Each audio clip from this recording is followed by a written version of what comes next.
Welcome to Luca is a billionaire, where the only thing I invest in is your answers. You begin by confirming prerequisites. Your iPhone model and iOS version, plus Bluetooth and Wi-Fi enabled. This avoids pairing failures. Once done, make sure your Apple Watch has battery charged to around 50% or more so the process won't stop. Open the Watch app on your iPhone and tap Start Pairing. Hold the watch near the phone so the camera can match the animation, because the visual pairing fast-tracks secure setup.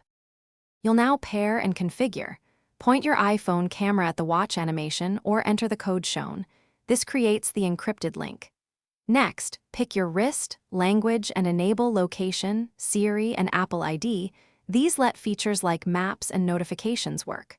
When prompted, decide whether to install all apps or choose select ones.